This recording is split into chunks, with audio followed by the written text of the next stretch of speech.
Hello বন্ধুরা, এই দেখো 10 টাকা দামের একটা পাউরুটি নিয়ে নিলাম। যে রেসিপিটা আজকে তোমাদের সাথে শেয়ার করছি, তোমরা দেখে বুঝতেই পারছো কি রেসিপি আমি শেয়ার করতে চলেছি। এটা হচ্ছে একটা পান্তুয়া, ঘরোয়া মানে সিম্পল পান্তুয়া। পাউরুটিটাকে ভালো করে ছিঁড়ে নিলাম, তারপরে দুধ দিয়ে ওটাকে মেখে নিতে হবে, নরম করে একটা সফট টাইপের মেখে নিয়ে এরকম হাতে করে গোল গোলভাবে করে নিতে হবে, যাতে পুরো মিহি হয় একেবারে, মানে ছেঁড়া কি গর্ত এরকম না থাকে।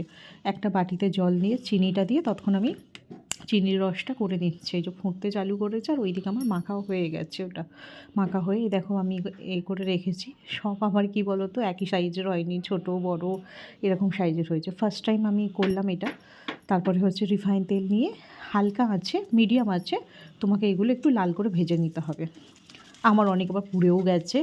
প্রথমে আমি গ্যাসটা জোরে করে দিয়েছিলাম, তো তেলটা গরম হয়ে গিয়েছিলো, দিতে না দিতে অনেক কটা আমার পুড়েও গেছে। তো ফার্স্ট টাইম করলাম এটা। ওই আমার মেয়েরই আবদার, ইউটিউব দেখে দেখে এটা দেখবে ওটা দেখবে, মা বানাও।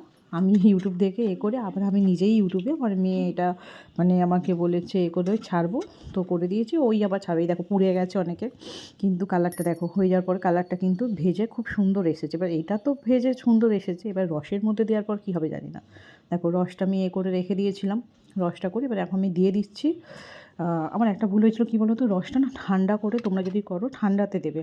আমি একটু গরমে দিয়ে দিয়েছিলাম বলে দেখছো একটুখানি ওখানটা করে ফেটে গেছে, কিন্তু ভালো হয়েছিল। আর ওটা 1 ঘন্টা মতো প্রায় রাখতে হবে। আমি 1 ঘন্টা হয়নি, তার আগে আধ ঘন্টার মধ্যেই আমি করছি। ওটা 1 ঘন্টা তোমরা রেখো।